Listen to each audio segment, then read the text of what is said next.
podcast is part of the Sports Social Podcast Network.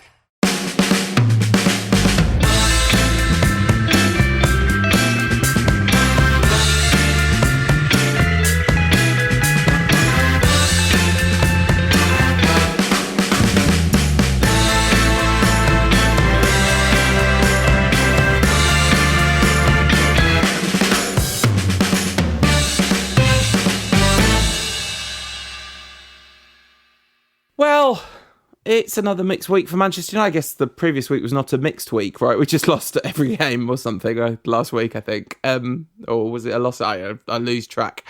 But United won in spectacular, if slightly fortunate fashion. Slightly, just ever so slightly fortunate fashion against Villareal. There's a kind of dichotomy here, isn't there? Last minute winner or 95th minute winner, Champions League night.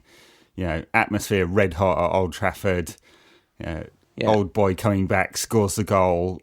Everyone goes mad. Bedlam, it was described as. Obviously I wasn't there, but I definitely remember those types of nights. And for everyone in the ground, it must have been absolutely awesome. Go home feeling magnificent. This is what football's all about. Love it. And then the analytical part of me was like, bloody hell, United were crap. Villareal played us off the park. Let's be honest, they're so well coached, And this is Unai Emery, who was an absolute mess at Arsenal, and you can see exactly what their structure is, how they play. They weren't just defensive; they were counter-attacking, and they were so dangerous. I mean, what they could have been. I don't think it's not hyperbole to say they could have been 3 up at half time. So many Absolutely good chances not. in that first half. Completely battered us. And De Gea was absolutely brilliant. Again? It's vintage, like, I can't remember where I heard this week, but it's like United good, De Gea bad. United bad, De Gea good. Like, I think it's a slight oversimplification, because sometimes United bad and De Gea bad, and that's when we're really in trouble. It all blends into one at some point, doesn't it, the football? But my sort of existential feeling when I think about this game was like, how have we got away with that? Yeah. And up front, United offered nothing for large swathes of the game. Can you remind me? Was it 2-1 or 1-0 that 2-1. game? Can you remind me of the goals, because they're out of my head altogether? Yeah, well, it was Pablo Alcacer scored the goal just after half time for Villareal. And you asked me to remind you of the goal, and I'd completely forgotten myself of what it looked like. Yeah, it's a long time ago now. There's been a lot of goals since then. Yeah, I mean, it was really, it was tap-in, wasn't it, at the far post. Yeah. But, they were, as I was saying, they were just so deserving of the goal on the balance of play up to that point. Villareal had a lot of control. Of course, they made some substitutions straight after that. And I think they were sort of in the mind to try and shut this game down a little bit, which they can do. They've had a whole bunch of, as we spoke about in the preview, if you can call it that, last week. They've a whole bunch of 0-0s this week, lots and lots of draws. A whole bunch of what? 0-0s. So 0-0s. Oh my goodness gracious me. It's getting to him. It's finally getting to him, ladies and gentlemen. The West Coast is getting to him. I don't know why that came out. It's 6 a.m. here. Yeah, and I was enough, up at 4 a.m. yesterday. Stupid game. Anyway, we can get on to that in a bit. We're talking about the other stupid game of the week. I think they brought on Estupiñán, didn't they, the left back, pretty shortly after the goal, trying to close it down a little bit. And maybe that helped contribute to the turnaround in United's fortunes a little bit. Just, Villareal weren't breaking quite so fast, weren't quite so dangerous. United were, like a sieve in midfield. And this is, forever Solskjaer's problem, isn't it? He plays McFred in there, we can't get the ball forward into dangerous areas. Look at Everton. Plays Pogba in there, and it's just so open. And McTominay, I don't think is fully fit. It looked like they're trying to turn him into a 6 by playing him there, and he's not really, and he probably has the skill set to do it. But a half-fit McTominay and Paul Pogba, desperately wanting to be the third number 10 in that team is it's not good. It's not good when the other coach, knows how to do this. Anyway, United, you're right. We got away with it because the man Alex Telles, who's in 2 performances this season have been, I think it's fair to say, cataclysmically bad. It's enjoyable. It's an enjoyable description.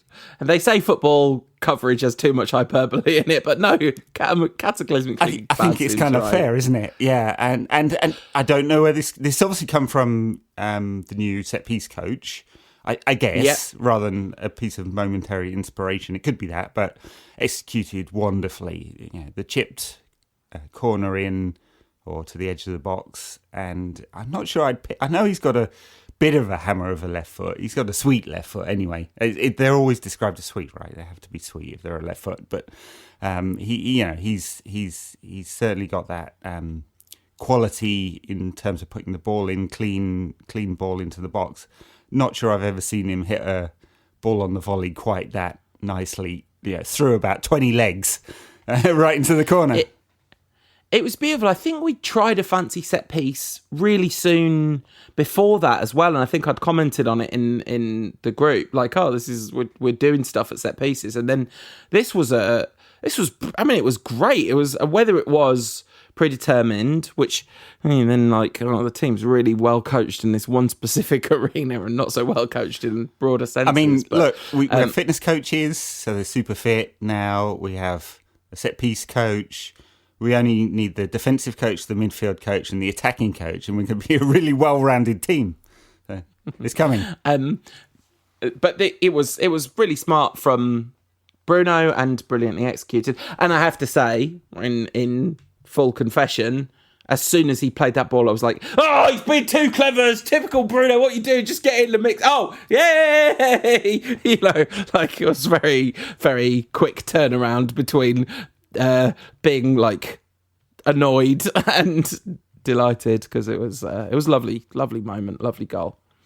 It was, and then United sort of went chasing the game after that. I mean, there was some pressure for sure, and he pulled off Pogba and Jadon Sancho. I mean, after the game, I can't say I looked at Jadon Sancho and thought he was brilliant, but Solskjaer was. Nope. He was brilliant. This is Jadon. Moments. And we all know what quality he's got, but he's had a very difficult start to his United career, I'd say. Bad. He's had a very bad start to his, he's been really average every time he's played and done about 3 good things. He loses the ball a lot, which is unusual because, this is one of his qualities, Jadon Sancho. Ability to be very direct and beat a man and obviously gets the numbers to go with it. So anyway, him and Pogba come off and Matic came in midfield, presumably try and shore stuff up. And then the real key substitution was Edison Cavani, because then we had some movement up front. Well, the real key substitution was Jesse Lingard. Yes, but he came on with a minute to go. So but it was amazing what an impact he made in that minute. I mean, we talked last week about Solskjaer not giving substitutes long enough to make an impact, but the difference that having Cavani and Lingard both made in terms of movement and energy and harriedness. So there's the one that everyone has talked about where Ronaldo is the ball is played into the channel. I don't know who it was that played it, and it's miles ahead of Ronaldo. It's a terrible ball, and Ronaldo gives up on it completely reasonably. This is not a criticism of him. He completely reasonably gives up on it. Cavani sees this on the diagonal from the middle of the box and pegs it to the corner flag and wins the ball back from United. Starts a turnover, and it made a big difference. I just mentioned Lingard because there was something just before the goal where it looked like a little promising moment, and when that didn't happen, you thought it was really dead. But his touch for the goal is, it's absolute genius. It's brilliant, and only Lingard would have done that. Only Lingard would have been in there. That's the off the ball intelligence we've talked about, and just the game awareness and knowing exactly where Ronaldo is. And it was excellent from Lingard, I thought. Yeah, gets the assist for Ronaldo, who was there, right place, smashed it home, and here comes that kind of dichotomy again, because obviously it's United last minute winner. Everyone's delighted. Bedlam, as we said, in the stadium, and immediately my mind went to bloody hell. We were lucky. Yeah. Well, that's not the particular dichotomy in my mind. No, went to, there's the other one that we've now. talked about a lot, and he's always there as well. So it's a very strange experience being left cold by a moment like that. It's like, it was weird. But yeah, I mean, it's a massive result. It's an entirely necessary result. It's a flattering result. Maybe it will be catalytical for United's European performances. I will be surprised if that's the case, because it certainly wasn't like it catalysed us into a fantastic performance at the weekend. When's the last afterwards. time we actually played really well in Europe? I can't remember, but then that is because I can't remember anything that happened in football. It's absolutely ridiculous. I couldn't tell you right now who we beat in the semi-final of the Europa League. Off the top of my head, it's just not there. My brain is shouting incorrectly. Saint-Etienne. No, definitely. We played in the quarter-final in the Zlatan season. Yeah.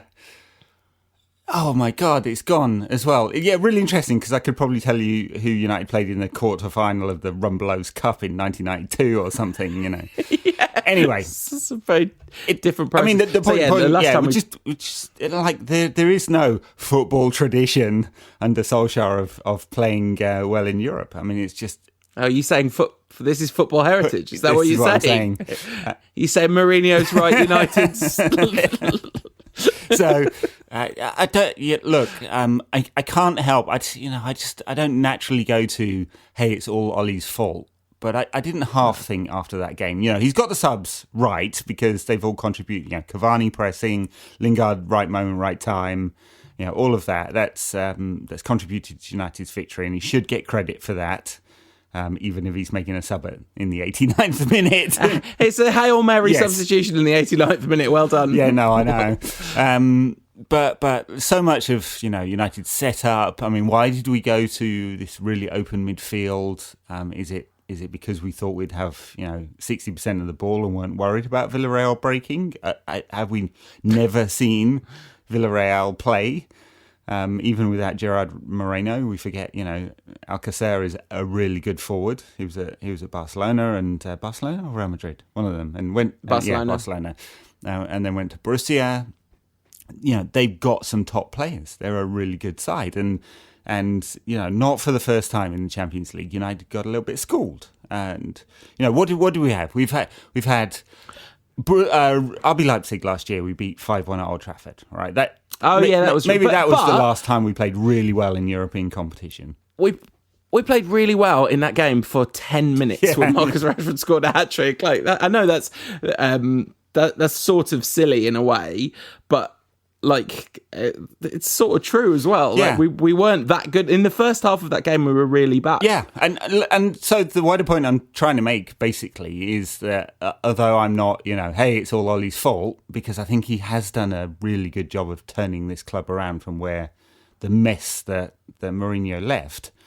He's obviously not, a top elite quality coach, because he gets schooled in this all the time. And alongside him, he's got Mike Phelan, who, is probably an excellent number two. I've spoken to people about him. They say he's pretty innovative, and he is a good coach. It's not the impression he gives, but, let's go with that. And then, in Michael Carrick and Kieran McKenna, people with no experience, really, alongside him of coaching at the top level. And so it just, he seems to get found out too often for that to be, not the case. That Solskjaer's a bit short here. And he says himself, he's more of a manager. He needs a team around him. Now, what Ferguson did, who's the last sort of manager we had, was know that he had some weaknesses. When he brought Carlos Queiroz in, it was to fix a problem, especially in Europe. And it led to 3 finals in 4 years or whatever it was, or at least part of it.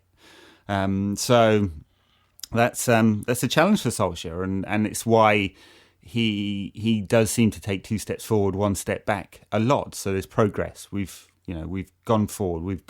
He has got top name players to come and join the club. I mean, it's also about the money we're able to throw at it, of course. And he's got a squad that is just chock full of so much talent.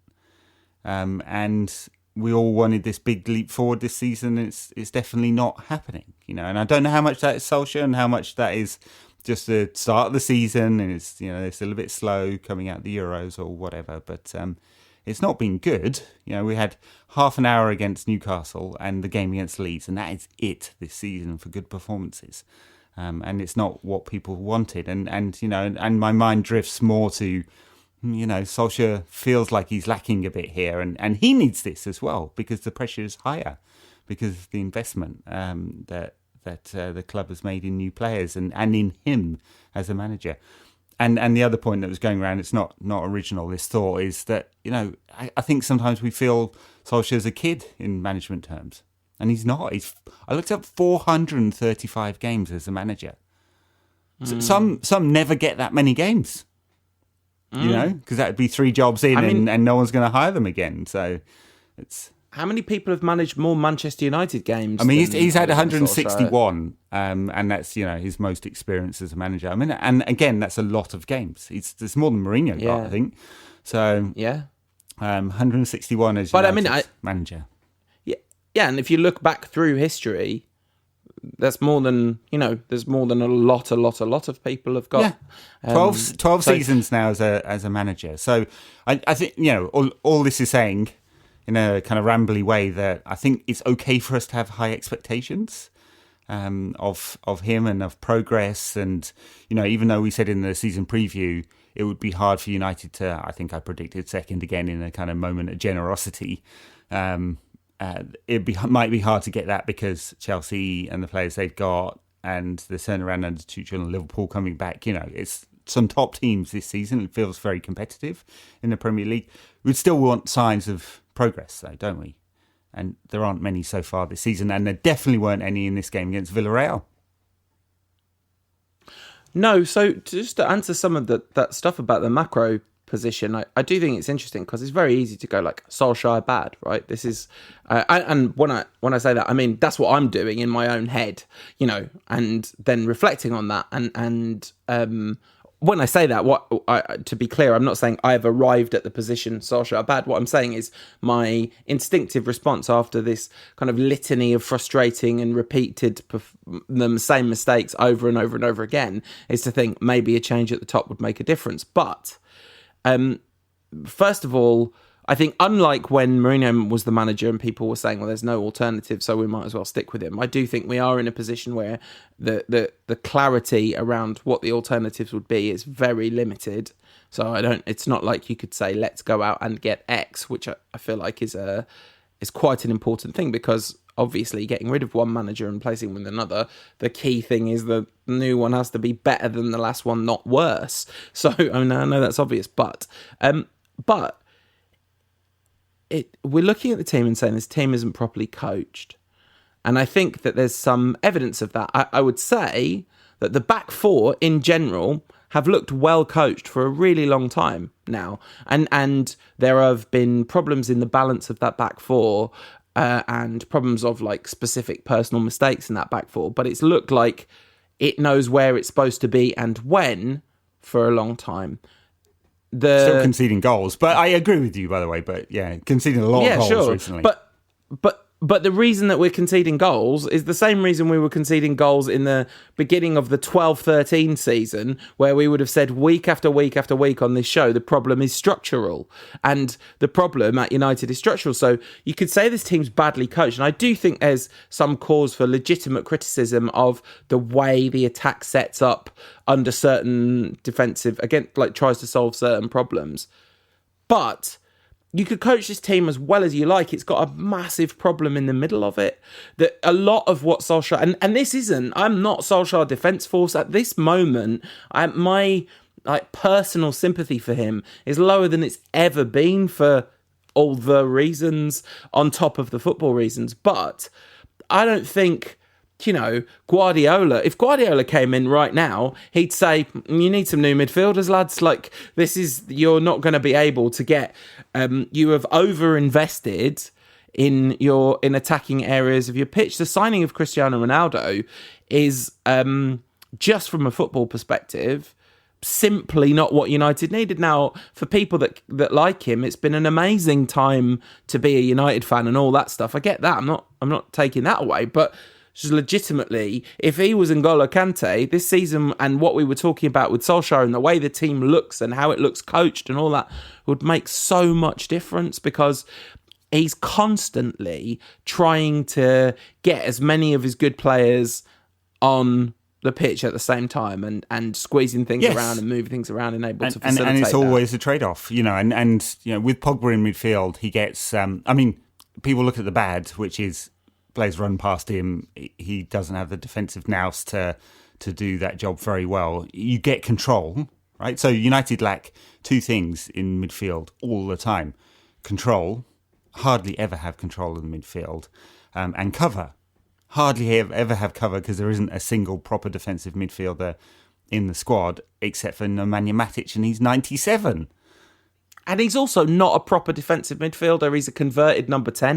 Like, he was a number 10 till he was 25, right. Like, I know he's played a lot there, but he's not actually a full DM, right? Yeah. Even at his best. So, United have invested. The squad is just replete with wonderful forwards. Doesn't matter what combination, United are going to make something happen, especially with Bruno.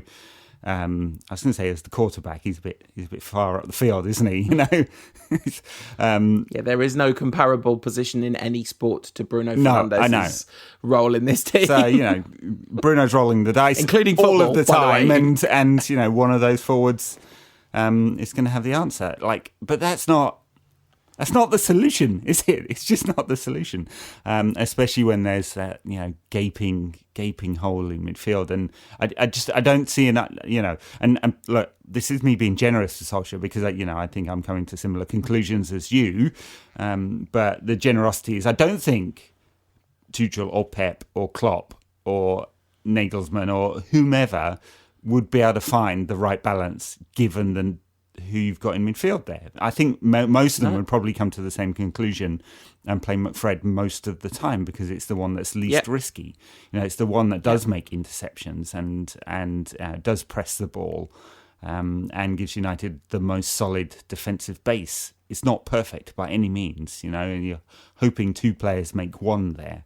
But the trade-off is you can't get the ball forward, which is, I think, a good segue into Everton, where United had how much of the possession? 60% of the possession, and just couldn't create chances. And this is a thing where the challenge then becomes for Solskjaer. Let's assume you've got to play McFred reasonably in most games, because that's the only thing that gives you the closest thing to balance. And this is not in defence of McFred. It's in the defence of picking McFred that there are massive problems playing those two there. Then you have to say, okay, now the challenge becomes a management challenge. How are you going to manage Martial, Rashford, Greenwood, Cavani, Ronaldo, Sancho, Pogba, Fernandes? How are you going to manage those 8 players that are competing for 4 positions? And I was very heartened, not from this is... Donny's dead to you, then. I just mean... Yeah, well, Donny's dead to Ollie, so, he's not... Ole Gunnar Solskjaer is not trying to manage Donny van de Beek, is he? Like, evidently, he's just gone okay, well, there's 1 too many. I can do 8, I can't do 9. But I was very pleased he left Ronaldo out, not for the, that reasons, but because it meant I could enjoy an hour of watching Man United for a change, but not for that reason. Just from a pure, well, it was for that reason, but also from a pure footballing perspective, it's good to see that he has the kind of, let's say, strength of character or backing of the team or whatever, or Ronaldo's not going to massively kick off. Now, clearly, he said, I'm going to bring you on the hour mark. Like, double substitution, Sancho and Ronaldo. That game did not need Ronaldo and Sancho to come on that moment for any tactical reason. That was clearly a fitness and man management issue. But from a pure management perspective, I think he did. I think it was good. I mean, everyone was surprised that Martial started, but Martial rewarded Solskjaer with a goal. Solskjaer loves Anthony Martial, by the way, I think. Many people love Anthony Martial. There's so much to love. We haven't seen it very often, sadly. The Martial that we really, really want, that Joel Glazer loves, has not been much in evidence. But he took his goal really well, and this was a very different United performance to Villareal. This was one where United had plenty of the ball, more than 800 passes again. Do that sometimes against teams who are well coached and well structured, and Rafa Benitez is one of the like him or hate him a lot for who he's managed over the years, but he's one of the best minds in European football for sure, and all his peers say that, and the players love him because of his attention to detail. He's almost at the polar opposite to Solskjaer, who I have this impression, absolutely no real evidence except for what people around him have written, I suppose, that Solskjaer is not that, right? He's the opposite. He's the big picture. He's the man manager. He's the players coach. Rafa's different. He is getting Everton. They've not been playing particularly well this season, even though their results are pretty good. But he is focused on the details. The detail he wanted, of course, was to get James Rodriguez out of the club. Managed to do that, in the most obvious transfer of all time. But this was an Everton side that wasn't going to give United an easy win, for sure, and didn't. No, I mean, they've had an amazingly good start to the season, bar 10 minutes against Aston Villa or 20 minutes against Aston Villa. Right? Yeah. So in this game, United had 72% possession. And the shots total was 13 to United, 12 to Everton. There's many ways to skin a cat. And United got away with this. Again. They literally did, right? Because Tom Davies should... Well, I don't know. I'm not necessarily saying he shouldn't have passed it. Yerry Mina could have done a better job of staying onside or whatever, and because it was, I think it was Greenwood and Fernandes the other day where I was saying, if he'd cut it back, that's a guaranteed goal. And yes. Tom Davies did have that moment of clarity of, well, it's an absolute tap in for him. Unfortunately, he did a little dance and then the goal was ruled out, which is, he's got to have seen he played the ball forward. Yeah, well, it's all happening very fast, isn't it? But there were two occasions where United just left that chunk of the pitch completely open. One was the counter-attack. That we will break that down in a minute. I just wanted to single out a couple of people for some praise, actually, because I've been a bit critical. Lingard obviously mentioned earlier.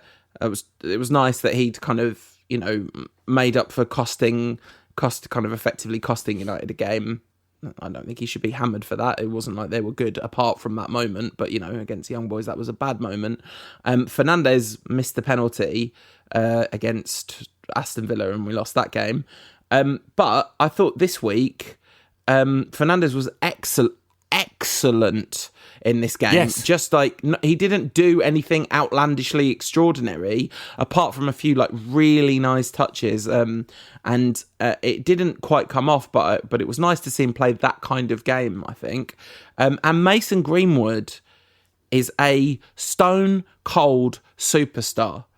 Mason Greenwood's he's the player out of all of them, he's the one I most want with the ball at his feet when United are struggling. It's absolutely crazy to be saying that about him, but that's how I feel about it at the moment. Yeah, coming off the right, he gets the ball in front of him and he attacks, and he's very direct. And you want Mason in scoring positions because his finishing quality is just so high.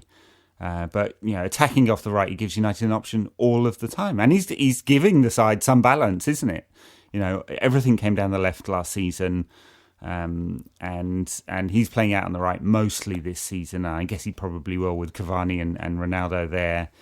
Do that, or when Sancho picks up and Rashford is back, he might not be in the team at all, but he's he's electric and he's exciting and he's a constant threat because he can go outside or inside, and it doesn't matter which foot he's shooting on, whether he's attacking the fullback to get the ball in or he's attacking the fullback to open up the goal for a goal scoring opportunity. Yeah, I mean he's the one player right now of all those forwards you mentioned, all 8 of them plus Donny, that you really want to have the ball. And it's we've seen him score these like ridiculous, way above his XG chances over and over again, and he might go for a little run of games where he doesn't score one of those. But what seems to be developing is just his game state awareness all the time. He seems to be making very good decisions very often. When you're that talented, like just little where he hasn't got the opportunity to cut inside into the box, he will pass it to Wan-Bissaka on the overlap or whatever. Like there's Bruno's often buzzing around him and he finds him a lot. I don't know, it's just there's just something about Greenwood at the moment where his overall game seems to be at a really high standard. Yeah, and he's a selfish bastard, but it's there were a few times he could pass, I think. Sure, but yes, but it's never. You're never like, how have you decided to shoot here? Like, where you might do with certain other players. The one thing I wanted to say also is, I don't think there's any way he's getting supplanted out of this team. I don't think there's. I think he's just kind of first name on the team sheet, basically. Yeah, I mean, it's going to be interesting, isn't it? We've seen pictures this week of Marcus Rashford back in full-time training. The operation's gone well. I think we'll see him on the bench after the international break. I don't know how you get Ronaldo and Martial, who's just scored, and Cavani and Ronaldo. Did I say Ronaldo twice? And Sancho, and Greenwood, and Lingard, and Fernandes, and Donny, and Pogba, all into the same team. Well, you can't, can you, Ed? They would need to dramatically change the rules of football. 3-1-6 is what I'm saying. That's what I'm saying. I think the double number 10, I don't know, it's not quite as catchy as a double pivot, is it? But I think that's what we need to be playing. 2 on the left, 2 on the right. I mean, we have to do the system that sort of worked best. I know I mentioned it last week, but like 4-2-2-2, where you go the back 4, McFred, Pogba, Fernandes, and then 2 of the forwards playing like Cavani and Ronaldo, Greenwood and Ronaldo, Greenwood and Cavani. I mean, Greenwood and Cavani in that would be real nice. But you could think he can't do it regularly because he's got to leave too many absolute world superstars out for much too much. When I was having a go at Sancho earlier, just to be clear, I absolutely am not having a go at Sancho. I'm saying we can't say he's had a difficult. It's very euphemistic at this point to say he's had a difficult start. There was one lovely moment in the Everton game where he skinned the Everton fullback and got himself into yards of space, and we see the kind of space creator that he is compared to his contemporaries. It was just absolutely phenomenal. Yes, and I think, and like you, yes, I was being euphemistic, but I think he will come good because the quality is so high, and the level of the Bundesliga is not any lower than the level of the Premier League. It might be less competitive, but I think he's going to be putting up really good numbers in the end because that's what he does. He does finish well, and he does create from either side of the pitch, and he had a chance in this game, of course. The ball, I can't remember who was it, Ronaldo who found him? Just right at the end, and it was such a good chance, and a confident Jadon Sancho is hitting that across the keeper into the corner to win the game, and he passed it back to Pickford, and that is the kind of summary of him at the moment. See, the problem with that for me, that moment, wasn't that he didn't score, because I think lots of really confident, really good strikers wouldn't have scored in that moment. The problem was the nature of the way in which he did not score. So, like, if he had absolutely blasted that at the near post and Pickford had, like, got down really well and saved it, you go, okay, fair enough. It was the complete lack of belief in the execution. And Sancho is definitely approaching, just needs one to go in off his backside levels of what he actually needs to get his season going, I think, because it looks to me like the fitness is growing and all that kind of stuff. And so, yeah. And, the only thing I would disagree with, I do think we can say that the level of defending in the Bundesliga is definitely lower than the level of defending in the Premier League, because attacking players from the Bundesliga come to England all the time, and none of them put up the same numbers they did in the Bundesliga ever. Who has ever done it? Jurgen Klinsmann in the early 90s. Kai Havertz, who I think he's coming in. No. I haven't finished my sentence. Really struggled, didn't he? Kai Havertz, who's not put up the numbers, but is growing into the English game. Timo Werner scored yesterday, but I don't think has grown into the English game, and certainly isn't a 30-goal a season person that he was at RB Leipzig. I was just looking at the Smarter Scout. We were just talking off air how many stats services there are. So I'm switching between literally 5 tabs right now, looking at his. So Smarter Scout's one of those. If you caught my interview with Dan Altman a couple of weeks ago, it's one of those it's a visual representation. They have a kind of metric behind the scores they give, 0 to 100 on attacking quality, defending quality, so on. And his defensive numbers at Manchester United have shot up, and his attacking output is at 8 in the Champions League, and 29. This is out of 100 in the Premier League. So, that is from his last season at Borussia Dortmund, which everyone said was kind of poor in the first half of the season, but very good in the second half. Attacking output at 90. So I guess this is a percentile, isn't it? And defending quality at 64. Just to give you a kind of representation of what's happened to him. He's doing the defensive side of the work, even though he's not played an awful lot. But the attacking output is not there so far. I mean, one of the things is that the Ronaldo signing really threw a massive spanner into the works to the obvious plan, because, what we were talking about all summer long, at the back end of the summer, was we've signed 2 out of the 3 weak positions on the pitch, right?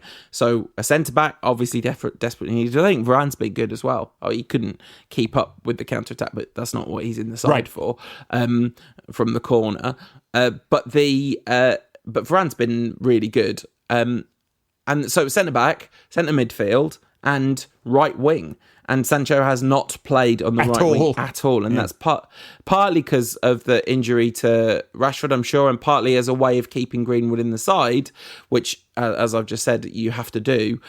So I do understand why, but it has led to all sorts of imbalances again.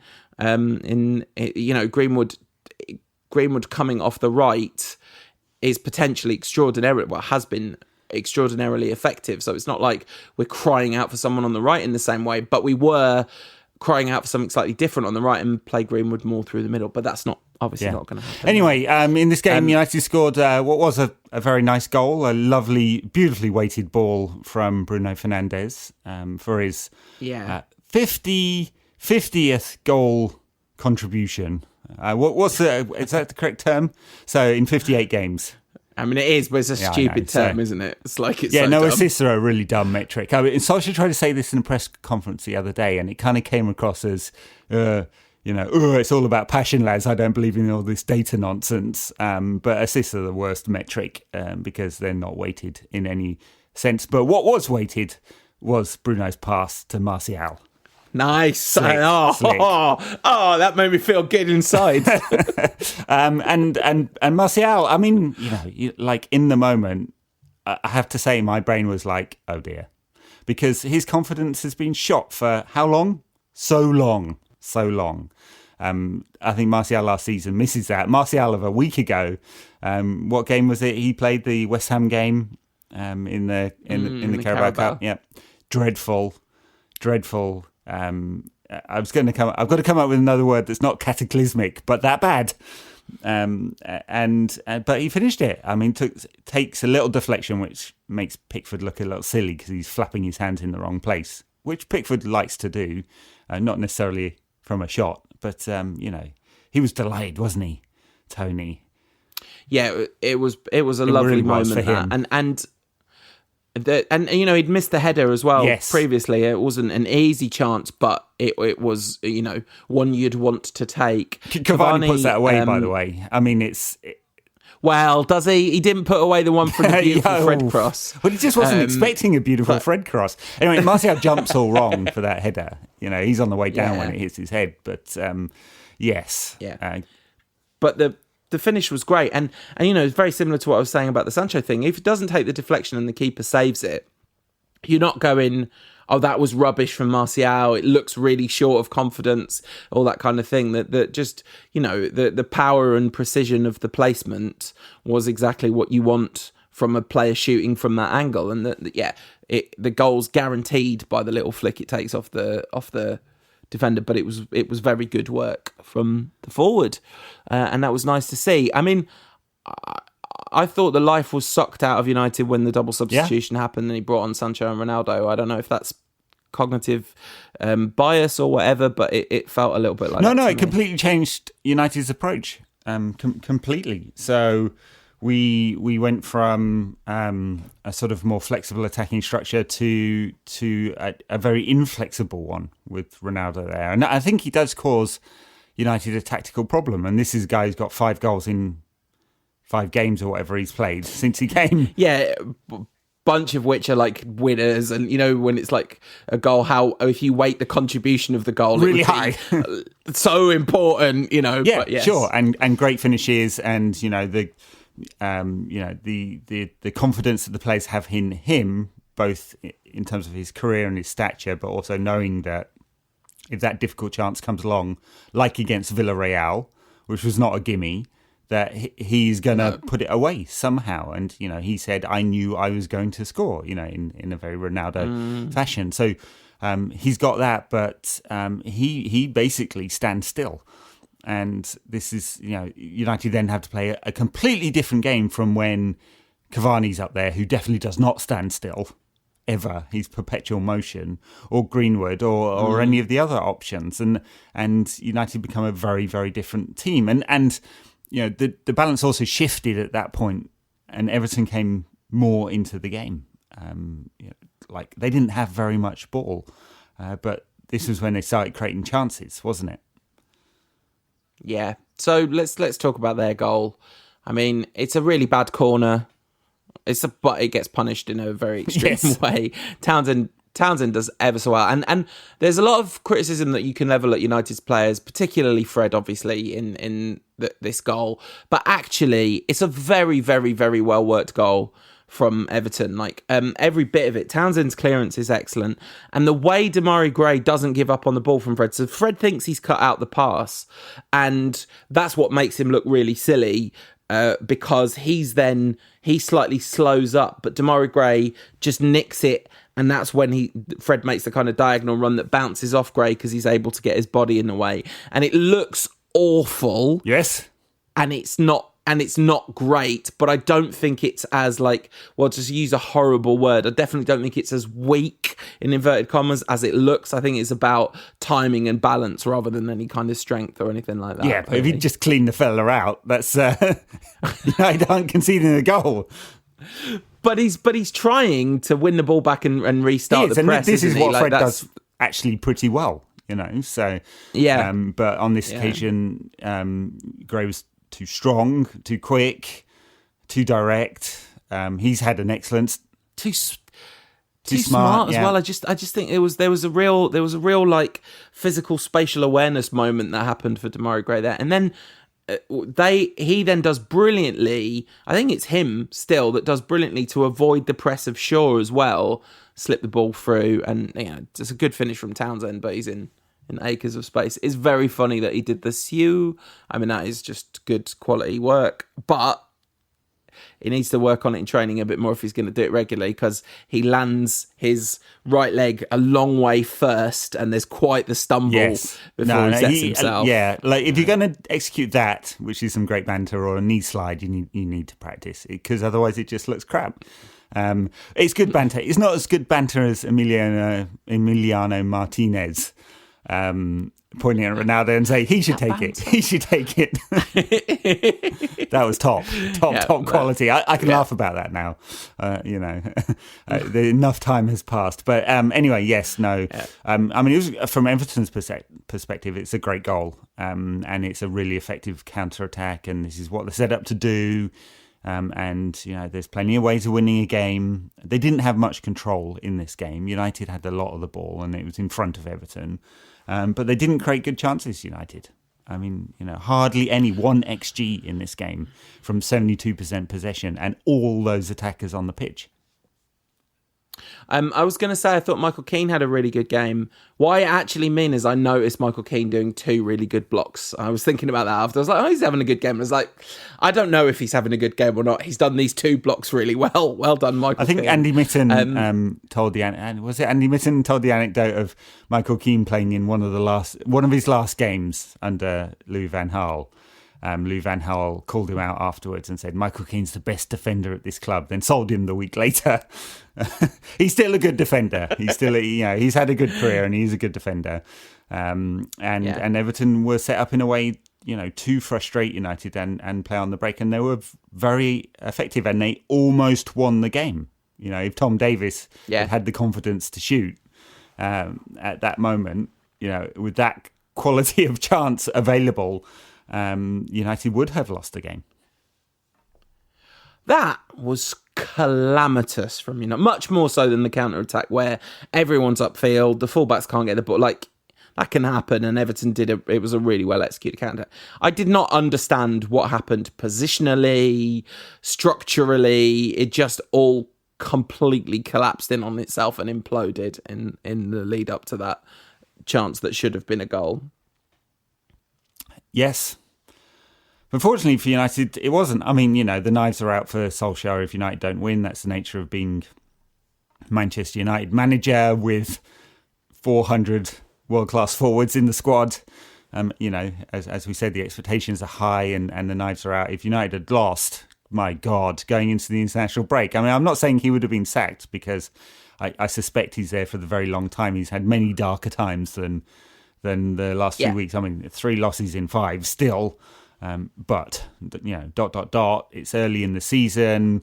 He's got a lot of credit in the bank. He's turned around the club. He seems to have the confidence of Ed Woodward and the Glazers and the project he's up to there. There's been talk of a new long-term contract. I don't think social media is a representation of what the club is thinking by any means. But my God, if United had lost, the pressure with 2 weeks to talk about it would have been significant, wouldn't it? And just reading between the lines, he has been kind of tetchy recently, Solskjaer.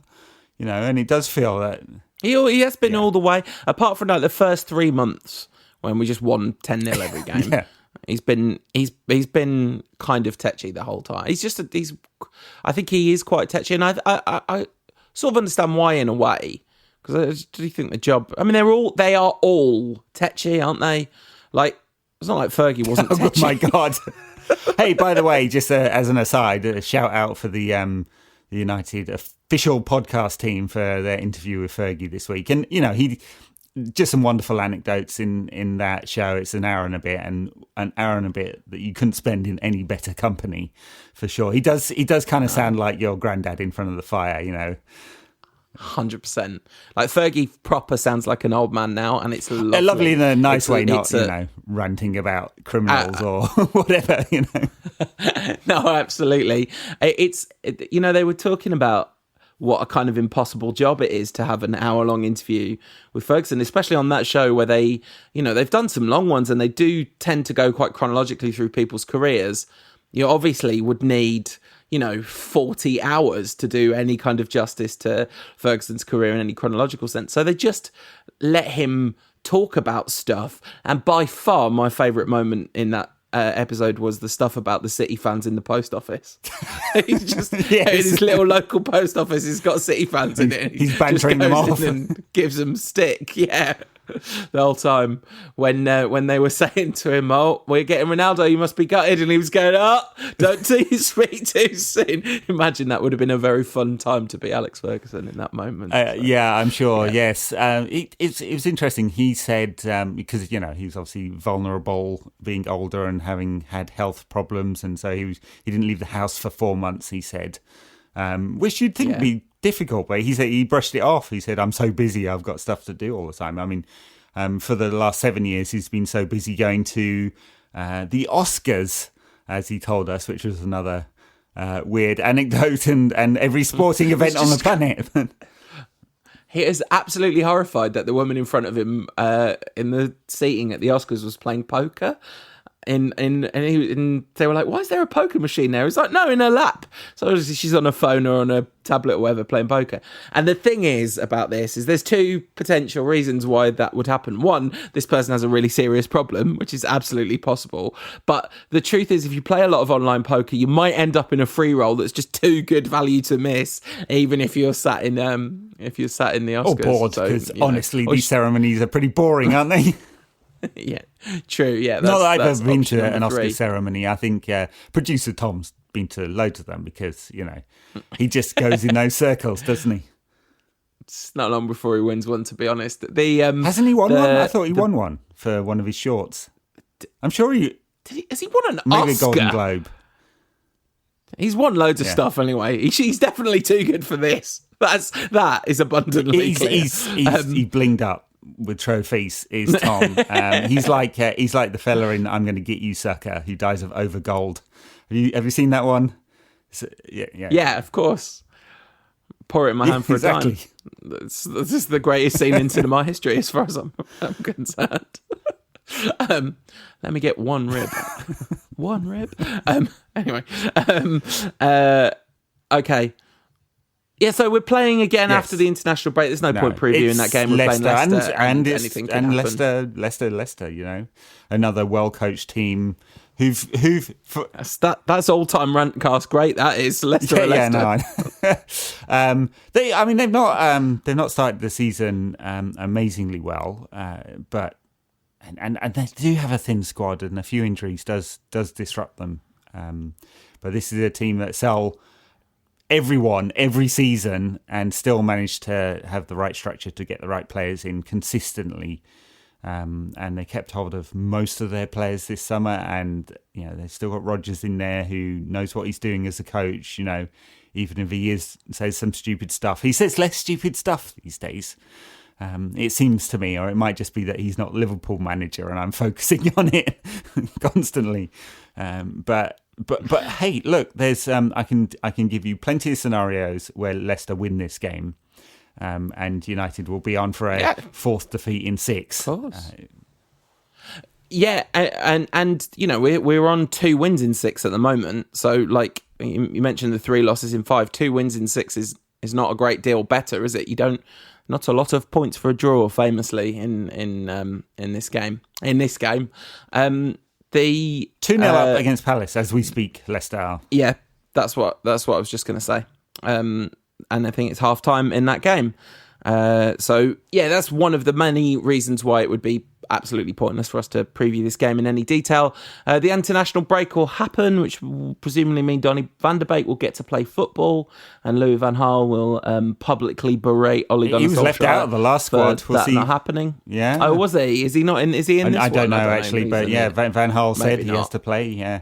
In the least original thinking of all time. I mean, we're quite good at that on this show.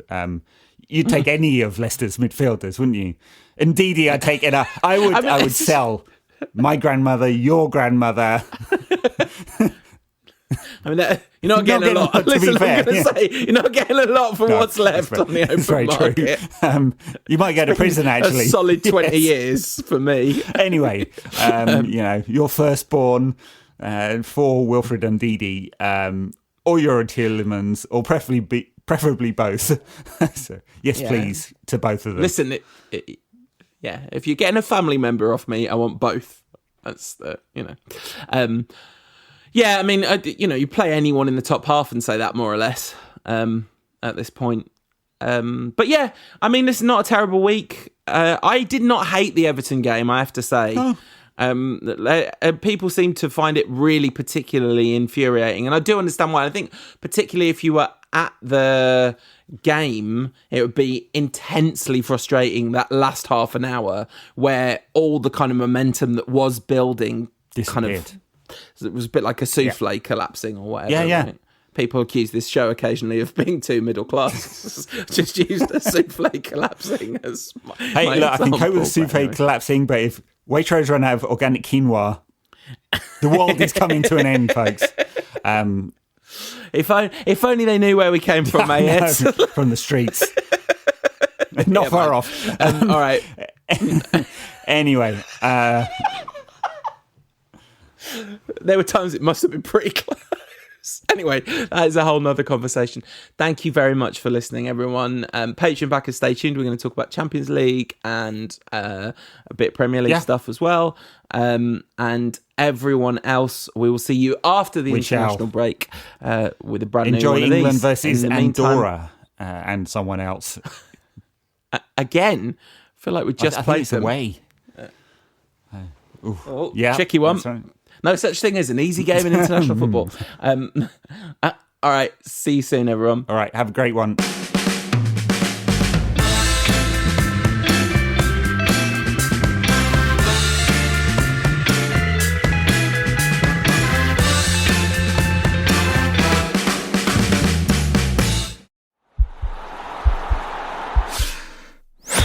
This podcast is part of the Sports Social Podcast Network.